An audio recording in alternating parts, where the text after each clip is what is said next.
Pozdravljeni v novi oddaji Prebujeno srce Slovenije. Moja današnja izjemno karizmatična sogovornica je večkrat nagrajena dramska in filmska igralka in avtorica pravljic za otroke gospa Mojca Fatur. Prvič me je navdušila, ko je gostovala pri Zvezdani Mlakar v njeni televizijski oddaji Zvezdana. Tam je prvič povedala, da se je spopadala z resnimi zdravstvenimi težavami in doživela celo stik z onostranstvom. Po rojstvu tretjega otroka je Mojca sicer partnerica igralca Klemna Slakonje, s katerim imata dva otroka, zatipala bulo in kmalu dobila diagnozo mielodisplastični sindrom, ki velja za neozdravljivo bolezen. Mojčina edina možnost za ozdravitev je bila, po mnenju zdravnikov, presaditev kostnega možga. A igralka je od samega začetka verjela v samoozdravitev in se začela posvečati sebi in odkrivati namen svojega bivanja na svetu. Mojca pravi, da je takrat začutila lastno notranjo moč, pri čemer jo vodi ljubezen in ne strah pred življenjem. V oddaji se bova pogovarjala o moči misli, podzavesti, kaj vse je potrebno spremeniti, da se lahko osvobodiš tako težke bolezni, za katero uradna medicina ne pozna pravega zdravila. Kot nam je znano v holistični medicini, je potrebno na človeka gledati celostno, v prvi vrsti kot duhovno bitje, ki ima fizično izkušnjo na planetu Zemlja. Predvsem na mentalno-čustvenem telesu so lahko določene blokade vzrok takih bolezni in stanj. Hvaležen sem, da se je odzvala mojemu povabilu gospa Mojca Fatur. Pozdravljeni v novi oddaji Prebujeno srce Slovenije. Z menoj, kot sem napovedal, krasna, karizmatična gostja, gospa Mojca Fatur. Dobrodošla, lepo pozdravljena. Hvala za povabilo, živjo. Z veseljem. Ja, kako sem rekel v napovedniku, najprej si me navdušila pri Zvezdani Mlakar v njeni oddaji, kjer sem res bil navdušen nad tvojo karizmo, energijo, kjer si tudi nam povedala, to tvojo pot ozdravitve. Vem, da si že velikokrat na veliko koncih to govorila, ampak vendarle mene kot zdravnika, recimo, ki je bolj holističen, zanima en ta celostni pristop do človeka, do zdravja. Vemo, da klasična medicina je super za fizično stanje, ampak ima določene pomanjkljivosti, ker ne gleda mogoče človeka tako celostno. Prosim, povej nam še enkrat tiste ključne zadeve, kako je potekalo to zdravljenje, v bistvu samo zdravljenje. Ja, jaz sem v štartu, moje vodilo je bilo, da ta sila, ki biva znotraj nas, zagotovo nas ne želi streti, ampak želi prosperirati in ustvarjati in biti del tega sveta. Torej, iz tega sem štartala. In moje glavno vodilo je potem bilo, kako v bistvu to silo ponovno zaznati kot živo, kako navezati stik z njo, kako jo znati slišati, kako z njo v bistvu sobivati. In se mi je zdelo, da se moram lotiti iz treh vidikov, se pravi skozi fizično telo, skozi čustveno telo in skozi v bistvu duhovno telo. In tudi mentalno, tako da 4 vidiki. Pa čisto iz fizičnega vidika sem se lotila tako res, ampak postopnega detoksa, ker sem vedela, da je pač moje telo v takem stanju, da če bi prehitro se lotila, bi s tem samo v bistvu imunski sistem lahko toliko ošibila, da se mi ne bi kaj dobro pisalo. In sem videla, da sem res imela zakisano telo, tudi kri, medceličnino, ogromno enih toksinov, nekih spečih virusov in bakterij. In sem pol res postala tudi pozorna na dihanje. Pazila sem, da si vzamem čas za počitek, pazila sem, da je spanec kvaliteten, pazila sem, da prosti čas preživljam na svežem zraku.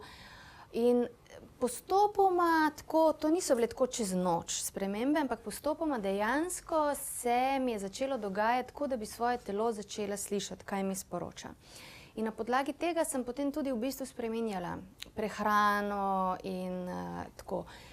In vedno, se pravi, tako je, kot da bi, ko bi odluščila neko plast sebe, kot da bi šla globlje vase. In potem so se mi začeli zelo v bistvu taki res uvidi, bolj iz nekih dušnih dimenzij odpirati in sledila sem temu notranjemu klicu. Je pa super pri krvi to, ker sem v bistvu vsakič, ko sem jaz imela nek velik aha moment, ali pa ko sem nekaj odluščila, ko sem prvo rekla, o moj bog, nekaj sem šla hitro pogledati in je res noro, vsakič so krvne vrednosti šle gor. Tako da sem bila ful hvaležna že za to, da sem lahko sproti spremljala svoj napredek. V Odlično. Torej, v bistvu je potrebno človeka gledati celostno na večjih ravneh, ki je seveda v osnovi duhovno bitje, ampak seveda ima vsa ta telesa, mentalno, čustveno, karmično in tako naprej. In ti si rekla, da si v bistvu se gledala v ogledalo in rekla svoji duši, no zdaj pa mi daj znak, povej mi, a rabim to transplantacijo, ne, nam lahko poveš, kako se je to zgodilo. Jaz sem kot otrok imela plastično anemijo in zdravljenje je bilo precej rigorozno. In se pravi, od vseh teh težkih zdravil moje telo zna kdaj malo tako odreagirati, zelo tako eksplozivno. In jaz sem si rekla, matervola, mene bo transplantacija ubila. To je nemogoče, da jaz to preživim, glede na to, kako se moje telo odziva. Ampak ker sem tam skozi poslušala, transplantacija je neizbežna, začnite se pripravljati, prej, ko se boste s tem sprijaznila, boljše bo. In sem prišla domov in sem rekla, ok, duša, zdaj pa tako. Povej mi, kaj imaš v planu. Če je to transplantacija, v redu, ampak povej mi zdaj, da se jaz res psihofizično, čustveno pripravim. In sem rekla, ne grem iz kopalnice, dokler ne dobim odgovora. In sem zrla tako v ogledalo in res v enem momentu je bilo, kot da bi se razblinilo in je taka bleščeča svetloba prosevala skozi. In je samo tako, v bistvu ta notranji glas, ki me kdaj ljudje sprašujejo, kako se to sliši. To ni, da bi slišala glas, je bolj kot misel, ampak veš, da ni tvoja. Drugačna je, jasna, čista, neobarvana in je bilo samo kratko jedrnato. Ne bo transplantacije. In se je zaprlo, ampak v tistem je skozi mene švigalna strela energije in me tako in sem vedela, ok, na poti samozdravitve sem. Tako jasno mi je bilo tisti trenutek. Torej dejansko dobivamo, ko se zares odločimo, lahko dobivamo tudi sporočila z višjih nivojev, ne? Jaz sem ugotovila, da je najpomembneje postavljati vprašanja. Kadarkoli postavim vprašanje, pa postavljala sem zelo, kdaj že tako, prav iz, ne vem, vprašanja vezana na čist neke celične zadeve ali pa tako neki iz vesolja, neke stvari, ki nimam pojma, ker se nisem jaz s tem ukvarjala. Vedno je prišel odgovor, ali na pol v snu, ali med tuširanjem, ali na sprehodu v gozdu.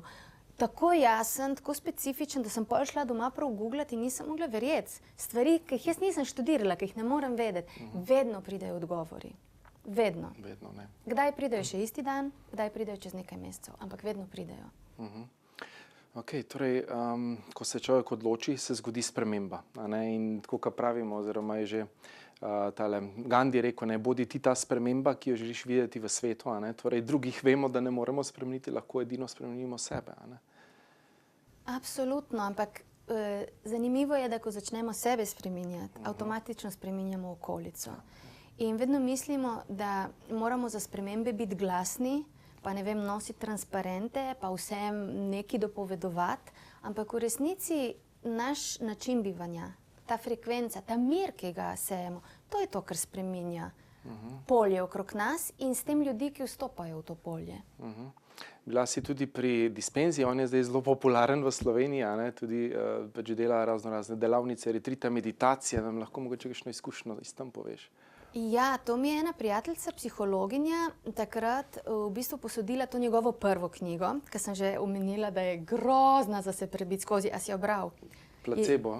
Ne placebo, prav, pozabila sem, sam se na vseh retritih heca, da svaka čast unim, ki so se prebili, jaz se nisem, ker je res tako izgoščena. Je znanstvena, ja, tudi. Ampak me je ful potegnilo, tako mi je dalo neki, tako sem se navadila poslušati, tle na tem področju srca, tako začutim, se mi polje odpre in takrat vem, ok, ta stvar je zame. In sem se prijavila, je bilo v Rimu in takrat res niti na Instagramu ni on imel toliko sledilcev in sem takoj prišla zraven, tudi cene niso bile take, kot so zdaj. In se mi je že tam zgodilo ene par takih zelo posebnih stvari. Ja, in potem sem doma bila tako navdušena, sem o tem Klemnu pripovedovala in je rekel, joj, pejva skupaj na eno celotedensko in ja, jaz nisem pridna, mislim, v smislu, jaz ne meditiram, pa ni, da nisem pridna, ampak čutila sem, da mi je on in ta njegova zadeva mi je dal te ključe, ki sem jih jaz rabila in potem greš naprej. Ne meditiram več po njegovih meditacijah, ampak prav na tej celotedenski v Bonu so se tako globoki premiki znotraj mene zgodili, da so ful dragoceni.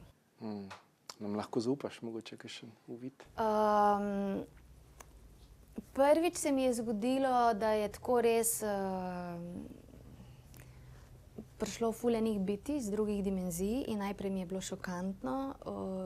Mislim, tako malo gledaš, pa si misliš, moj bog, a se meni reže tlele kaj turlilu. Ampak vsak dan so bili prisotni in take stvari so mi sproti govorili in take svetlobne operacije delali, sem dobesedno čutila na sebi in se je celo na ven poznalo. Ja, prvič sem tam imela tudi dejansko en ta občutek, da me je dvignilo iz telesa, visoko pod strop dvorane. Ampak tudi to je bilo prvič, da se mi je zgodilo in nisem čist vedela, kako naj s tem, in potem je bila prekinjena meditacija in sem imela občutek, da se nisem čisto vrnila v telo. Zelo tako ledeno hladna sem bila in ni bil nič prijeten občutek in me je potem ena gospa tam rekla, pridi hitro dej roke pod vročo vodo, in mi je pol pomagala, da sem prišla tako nazaj v telo, da sem res imela občutek, da sem nazaj usidrana.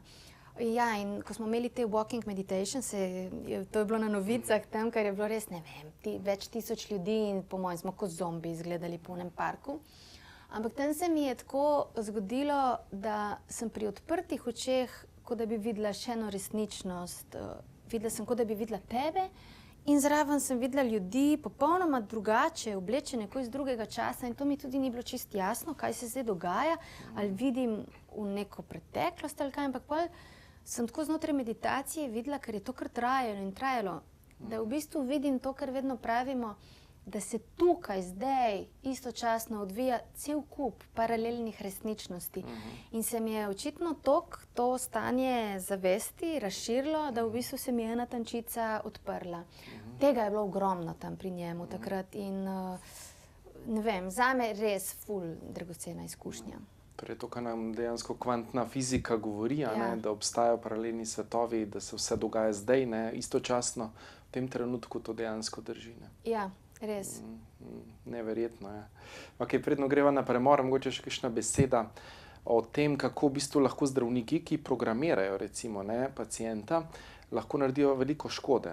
Mogoče kakšna beseda na to temo. Ja, ogromno je govora o placebu, ampak nič se pa ne govori o nocebo. In jaz sem na lastni koži, tako kot sem rekla, okusila, ker sem prišla tja s vsemi tem zavedanjem, ker sem že imela te izkušnje, da sem rekla, ne, danes ne bo treba transfuzije, ker čutim, res sem v redu. In je zdravnica rekla, ne, niste v redu, jaz vidim krvno sliko, po 2 vrečki eritrocitov greste. In sem jaz bila še, ne, to je moje telo, če jaz rečem, sem v redu. In sem bila še doma, sem se tako nekaj. In zjutraj se zbudim z vsemi simptomi. Piskanje, vrtoglavica, zamegljena slika, slabost. In sem se tja odvlekla po te 2 vrečki eritrocitov, bila ona živo rdeča lica in res sem čutila ona silo, ko teče vame, ampak takrat sem pa rekla, dosti je. In takrat me je v bistvu pretreslo, ker sem videla, kako jaz v bistvu svojim umom in nasploh zavedanjem je bilo jasno, da imam jaz vajeti v svojih rokah. Ko sem rekla, lej, koliko je teh podzavestnih vzorcev, ki se jih ne zavedamo, ampak krojijo, ker je bela halja rekla, ti rabiš, je moje telo to takoj, ne? In za tega ne razumem, kaj je to? A zdravnike učijo prav, da je to zavajanje, če rečeš, jaz verjamem v vas. Zakaj si ne rabijo mi reči, gospa, vi se boste pozdravili? Oni pravijo, ja, ne bomo dajali lažnega upanja. Oni gledajo to statistiko in potem po statističnih teh pač je tako. In ne vejo pa, da tisti, ki se pozdravi, je ta 1% za njega 100% v resnici, ker on se je pač pozdravil. Mogoče ne upoštevajo teh višjih nivojev. Ne, absolutno, da jih ne. Ker se mi zdi, da je že sam to, da te pogleda v oči, pa sploh ti ne rabi nič reči. Ampak samo, da te pogleda in ti s pogledom da vedeti, jaz vem, da ste vi sposobni marsičesa. Bi ljudje čisto drugače odhajali iz ambulant ven. Z eno vero, z enim zavedanjem. Odlično, ja. Mojca, pišeš tudi pravljice za otroke. Kaj te je nagovorilo oziroma kaj je v bistvu tisti globlji klic bil, ki si ga slišala, da si začela to delati? V pisanju sem uživala od nekdaj, to je bila ena izmed mojih že zelo zgodnjih strasti. Se pravi, to so 4 pravljice, ki se vse odvijajo v osamljenem gaju in zimska je nastala že pred več kot 10 leti. Ampak sem jo potem kar pustila ležati v predalu, pol pa je prišla ta korona in nismo mogli hoditi v gledališče in nismo mogli hoditi v knjižnico in sem si bolj intenzivno pol doma izmišljevala zgodbe. In sem prišla na idejo, kaj pa če bi jih vse te, ki sem si jih pol še pleteničila, zapisala. In na začetku je v bistvu bila ideja, sem jih celo mislila sama ilustrirati samo za svoje otroke, da bi tako bilo kot nek naš interni družinski joke. Pol je pa kar nekako naneslo, da je založba Kiara pokazala zanimanje, Vesna Benedetič je naredila krasne ilustracije in zdaj so tle namenjene vsem otrokom, ne samo mojim. Odlično. In kakšne so te zgodbice, recimo? Tako, kaj sporočajo? Govorijo o, se pravi, osamljenem gaju, ki pa ni prav nič osamljen kraj, čeprav je zelo na samem. In se mi zdi, mislim, da poudarjajo to, kar je danes še kako pomembno. Moč skupnosti. Vsakič pride do nekega zapleta in res, da glavna junakinja pogrunta, kako bi se to dalo rešiti, ampak vedno uspejo stvari dati nazaj na svoje mesto zaradi skupnosti, ki stopi skupaj in vsak od njih prispeva tisto, v čemer je najboljši. Torej dejansko moč, aktivacija tega, kar je človek in da se dejansko to še bolj prebudi. V tej družbi pa vendarle smo bili vsi sprogramirani, vemo, zdaj časi so zahtevni. Kaj bi rekla v bistvu, mogoče iz svoje izkušnje, kaj bi svetovala gledalkam, gledalcem, kaj lahko zdaj delajo tudi sami, oziroma kakšno pomoč naj si poiščejo, če so v stiskah, strahovih, vemo, veliko ljudi zdaj, korona se je kar naenkrat zaključila, zdaj imamo drugo zgodbo s to vojno, spet prestrašeni ljudje, spet ustrahovanje medijev in tako naprej. Kaj misliš o vsem tem?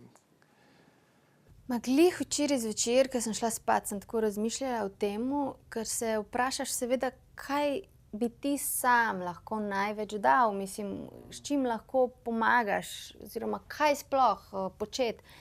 In vsakič znova dobim enak odgovor od, višjega jaza, duše, vodnikov, pač delati na sebi, da v bistvu največ s tem prineseš tudi drugim. Ampak se mi zdi pomembno, tako kot si rekel, prepoznati in si priznati, če potrebuješ pomoč. Sicer se mi zdi, da je to danes vedno manj tabu, da še pred nekaj leti je bilo joj, ampak vsaj med mlajšo generacijo vidim, da zelo v bistvu obiskujejo tudi razne terapije in to močno pozdravljam.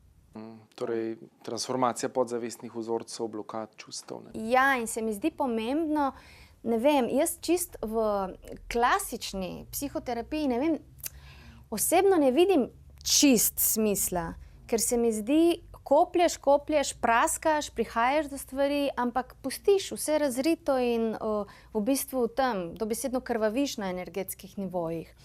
Zato se mi zdi pomembno ali najti nekoga, ki počne to oboje. Ja, ali pa vsaj kombinirati z nekimi drugimi terapijami, se pravi, da ko ti prideš do nekih uvidov, si sposoben pol te vzorce shiftati, jih transformirati, jih, določene stvari odstraniti iz energetskega polja. Tako da to, Delam tudi na ta način, preko kvantnega polja v bistvu transformiramo nezavedne vzorce in nadomestimo z novimi podpornimi, ki pomagajo ljudem in so res potem hitrejši rezultati v terapiji. Krasno, super. Tako da, če je človek res pripravljen, če se je pripravljen srečati, jaz pravim vedno faze napredka so ozaveščanje, brez tega, da ozavestiš, ne moreš stvar spucati. Druga stvar je soočanje s tem iz oči v oči, brez da bežiš. In tretja stvar je, da poglobiš zavedanje, poglobiš realnost glede tega, torej kako ti na neki ravni mogoče te vzorci služijo, pred čim z njimi bežiš, čemu se izogibaš. Verjetno ti si tudi mogla iti čez vse te faze. Ja, seveda, pa v bistvu soočanje prinese še nekaj, veliko odgovornost. Ker pač, dokler ti tega ne veš, se lahko sklicuješ. Ja, jaz sem tak, ker so me doma tako pa tako. Ja, pa vedno si v neki vlogi žrtve. In ko se soočiš s stvarmi, je zdaj na tebi, ali boš prevzel odgovornost in prevzel odgovornost tudi za svoje sranje, ki ga počneš, za sranje, ki ga govoriš, za sranje, v katerem se pocaš. In marsikdo raje ostaja žrtev, samo da ni treba prevzeti odgovornosti. Ja, lažje je na neki ravni, ampak na dolgi rok je pa težje. Absolutno. V resnici, ker nikamor ne prideš s tem. Ne samo da ne prideš, celo v bistvu utapljaš se v vsem tem pol. In je to dejansko naporno potem tako živeti. Ne. Sploh si ne predstavljam takega življenja, roko na srce. Mislim, ne vidim čist smisla. To je res ena stagnacija. Mislim, to je potem borba za preživetje, namesto da bi živel v svojem polnem potencialu. Ne? Definitivno. Ne. V bistvu en približek vsega tega, kar bi lahko bil, pa v bistvu zaradi teh enih blokad ne živiš svojega polnega življenja, polnega potenciala. Ne. Ja. Pa nažalost še vedno veliko ljudi tako živi. Ogromno. Ne. Tako da imamo še veliko dela. Imamo. Vsi. Vsi. Sej, tudi ko greš na to, pa imaš občutek, koliko si naredil in to, pa nekaj časa je tako pol, pa jih dobiš pa spet, ja. Rečeš, ja, ne bo konca. Ne bo konca. In hvala Bogu, da ne, mislim, tako je. To je spirala napredka. Ja. Vedno je rast, ne, če se odločiš za to pot. Ne. Okay. Zdaj imaš tudi za Zvezdano Mlakar v nedeljo imate, ne? V Cankarjevem domu tudi en dogodek? Ne, se prestavlja na jesen, zaradi nekih, ne vem, ampak ja, se prestavlja. Okay. Torej si zelo aktivna, zelo delujoča ponovno, vmes si pa rekla, da si želela bolj na izi si vzeti, ne? In je bilo eno obdobje, ker si... Ja, saj tudi zdaj nisem tako, da bi bila na polne bombe aktivna. Še zmeraj tako zelo gledam, mislim, v bistvu ta bolezen je bila darilo tudi v tem smislu, da sem se naučila, prisiljena sem bila v bistvu izpreč in res pogledati, kaj ja, kaj ne in zakaj ja, zakaj ne. In tudi enako z ljudmi, mislim, koga imeti v svojem življenju, koga ne. Se mi zdi, da je to tudi pomembno. Definitivno, ja. Veliko energijskih pijavk, ne? Imamo vsi na neki ravni v življenju in je dobro postaviti mejo. Ne? Absolutno. Naučili so nas pa glih kontra, on že priden, prijazen, se ugajati, ustrezati, ampak seveda na koncu ti potem trpiš zaradi tega. Ne, najbolj je smešno, da so nas učili v smislu, da če poveš svoje mnenje oziroma se postaviš za karkoli, da si že težaven, pa da povzročaš težave. Pa rečeš, pa se nisi nežaljiv, nearoganten, samo pač moje meje so tle in to in sploh ne razumem, v čem bi naj tle bil težak. Ne? Ja, potem ne pašeš v sistema, ne? Ker pač rabi pač podrejene poslušne ljudi. Ne? To je ta zgodba. Ne marajo pa prebojenih, ki so pač zavestniki, vejo, kaj se v resnici globlje dogaja. Ne?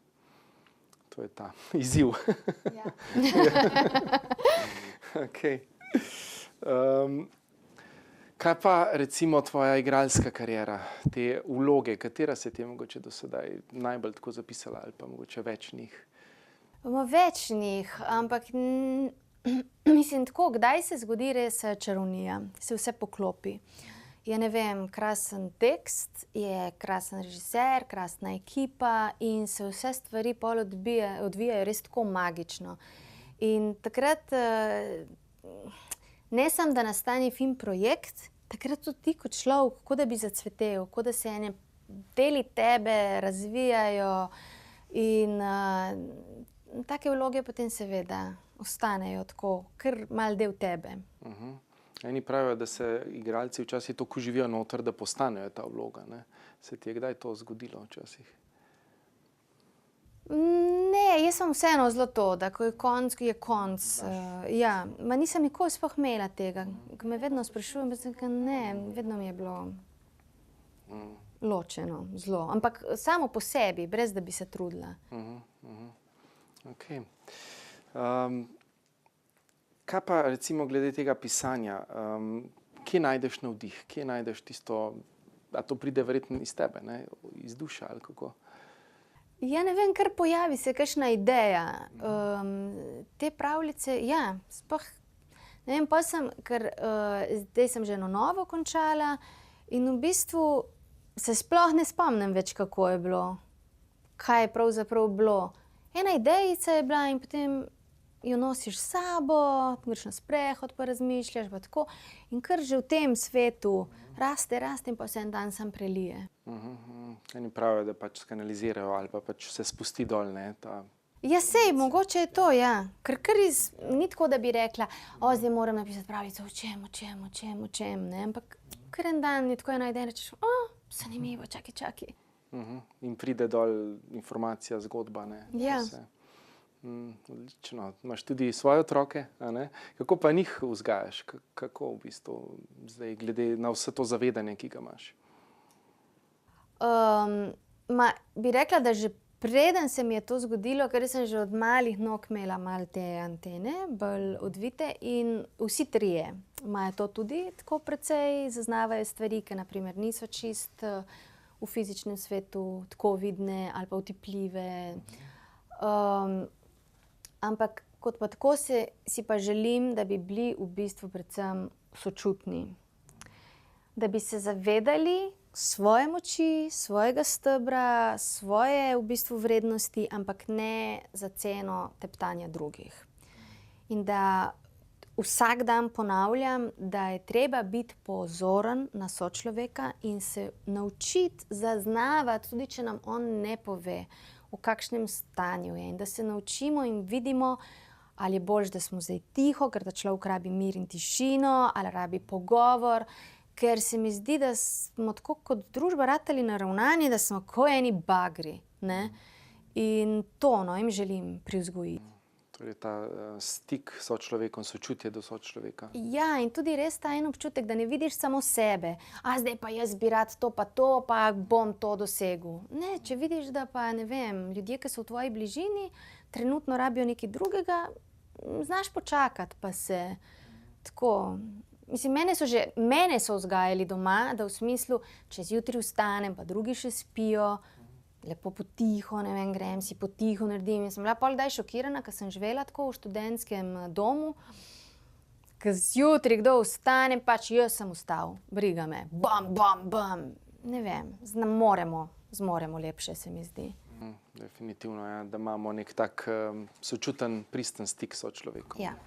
Mojca, deva se še malo dotakni teh globih nivojev, zdravljenja. Vemo, da čebulica se lupi po plasteh, da imamo veliko teh plasti, enih vzorcev, občutkov, ki na nezavedni ravni seveda vplivajo na nas, neki smo od prednikov dobili, neki še karmično nosimo s seboj, kolektivno nezavedno, vplivi okolja drugih oseb, vse to vpliva na nas, kot na čisto zavest. Kaj si ti vse počela, kam si še hodila, recimo, da si uspela narediti ta shift? Cel kup stvari. Od nekdaj me je šamanizem zelo pritegnil, tako da bila sem pri Luki na tem Shamanic Heart Healing. Je bil tudi gost, ja. Krasno, krasen je. Krasen, ja. In tlele se mi je tudi v bistvu, to je bila ena bolj zgodnih stvari, ki sem probala, in je bilo, ker si pač hodili smo v te spodnji, srednji, zgornji svet. In glede na informacije, ki sem jih prejemala, ker smo pa delali drug na drugem, sem lahko direktno preverila, ker so bili pa ljudje, kako si to videla, pa to je res, pa tako, da dragoceno je bilo, ker sem toliko bolj začela zaupati v te svoje uvide in v te svoje v bistvu neke višje čutne zaznave. In to je bilo res dragoceno darilo, ker sem s toliko večjo samozavestjo temu notranjemu glasu potem sledila tudi naprej. Pri Asji Širovnik Moškon sem šla naprimer, res, evo, lej, me je zelo zanimalo ta life between lives, ta v bistvu, kaj je to, neka hipnoza, ki gre v to... Med življenji, ali... Ja, v bistvu na ta nivo duše.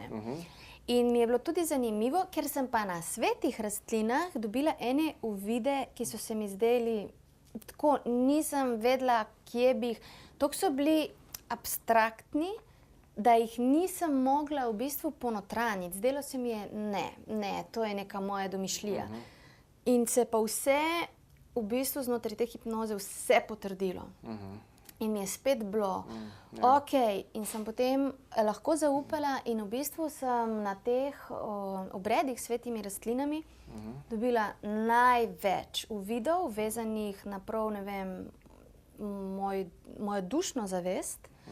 In sem šla direktno tja, prav tako potem secirati, tako kot sem dobila, ne vem, uvid, napotke, in to je zelo pomembno, da potem to skušaš prizemljiti, zintegrirati. Ker vidim, da je tudi to žal ratov kot nek turizem. Pač ljudje hodijo in pol so zjutraj na sharingih, tako. prav ego si pumpajo. Duhovni ego, ja. Kaj sem jaz bila, kaj sem videla. Tako da sem jaz vedno kar spakirala. To je tudi Adrian Kezele je bil na vdaji, je prav to besedo izrazil, duhovni turizem, pa grejo sem, pa tja, pa gor, pa dol. Problem je pa, če ne prizemljijo tega, če ne dajo življenje. To ni nič, to se šetaš tam nekje, denar mečeš stran.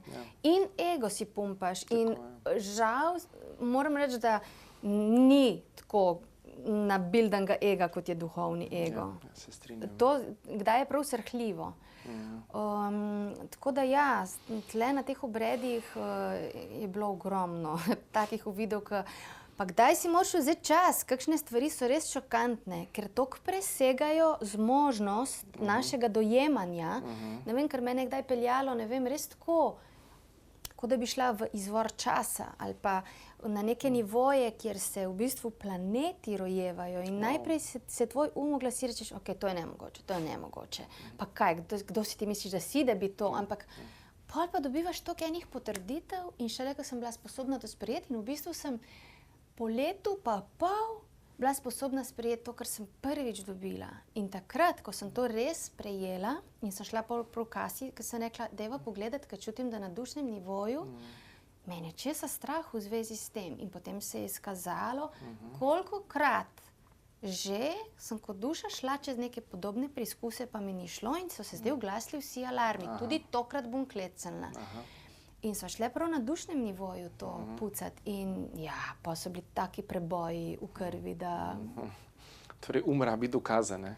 Ja. Z večjih koncev, da začne verjeti. In vidim, da ne glede na to, kolikrat sem že tudi te stvari povedala, ljudje še kar težko v bistvu zavestijo, da je to res proces, ki je v bistvu zelo kompleksen in dolgotrajen. Še zmeraj dobivam sporočila v smislu, povej mi, katera je bila tista delavnica ali pa tisti terapevt. Ni, vse se prepleta. Tako, ja, vse da en delček mozaiku, ne, en kamenček. Ja. Da se sestavi vse skupaj, ne. Odlično, ja. Torej, dejansko smo zelo kompleksna bitja. V bistvu, zelo. Veliko nivojev, ne. Ogromno. Ja. Še kakšen uvid, mogoče, ki bi nam ga zaupala, recimo, ki ti je bil tako wow, ne? Pa najprej nisi mogla verjeti. Ja, mislim, šokantno mi je bilo, ko sem ugotovila, koliko enih zapisov je na celični ravni in šokantno mi je, kako se prenašajo. In določene stvari sem potem, na primer, pri mami preverila, ker so bile toliko nekih generacij, ki jaz niti nisem vedela. In je noro, ali pa kdaj pride kakšna informacija iz drugih dimenzij in rečeš, ne, mislim, to pa jaz pa res ne. Ampak če si pustiš odsedeti, pa res samo imaš pa opazuješ, kdaj mine pol leta, pa rečeš, moj bog, pa res, meni se pa to odseva tle pa tle, pa nikoli ne bi rekla. In ja, kaj bi bilo še tako konkretnega, se zdaj ne spomnim, ker je bilo toliko stvari, ampak ja, mislim, do te svoje resnice je nešteto poti.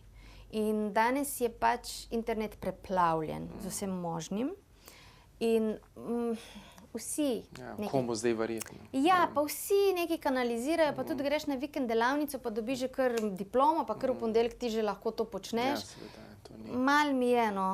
Tako, zato pravim, delati na temu, se naučiti umirjati, da se slišiš ta nek, ni treba, ljudje pol mislijo, ja, jaz pa ne vidim stvari tako, ko jih ti, pa ne slišim, ne, ampak vsaj se naučiti slišati, ugotoviti, kje znotraj telesa imaš ti to polje, kjer začutiš svojo resnico. In potem karkoli pride na tvojo pot, iti preveriti v to polje. A je to del moje resnice? A je to nekaj... Kar resonira, ne? Ja. Z mano, ja. Ja. Torej, začeti zaupati svoji intuiciji sebi v resnici, ne? Absolutno. To je ta pot. Ampak je treba ščistiti te plasti, ker je tako zanimivo, ne? Sicer slišiš. Ja, pa... Vzorce svoje. Ja, in misliš, da je to tvoja intuicija. Ampak je instinkt. Z instinkta pa ravnaš, ko iz svojih ran ravnaš, ne? Iz svojih strahov. Tako, ja. Torej, olupe to čebulo, kar se da, ne? Ja, boš jokal zraven, smrdelo bo kdaj. Ja, tako, ja. Veliko tega se dviga, ne, iz podzavesti in včasih nam ni všeč kaj videti, ne, v sebi. Ampak sem tudi ugotovila, da je res lahko reguliramo. Meni je kdaj butalo in sem pol prav rekla, obljubim, da bom vse poštimala, ampak a lahko mi to v bistvu dozirate tako, da mi ne bo prenaporno. Da me ne bo dušilo, da ne bom imela občutka, da bom kar klecala.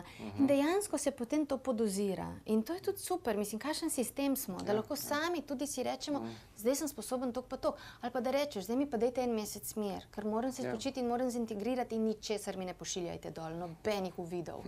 Ja. Dejansko se lahko odločimo. Ne, da, absolutno.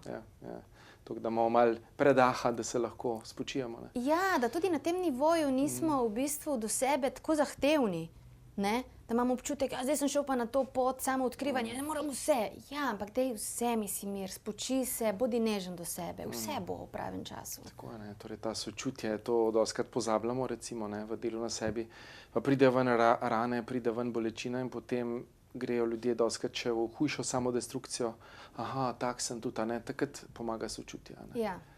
Ta stik s sabo, ne vem, prvošati si kaj za sebe, kam iti, tisto, kar ti je všeč, kar imaš rad. Ja.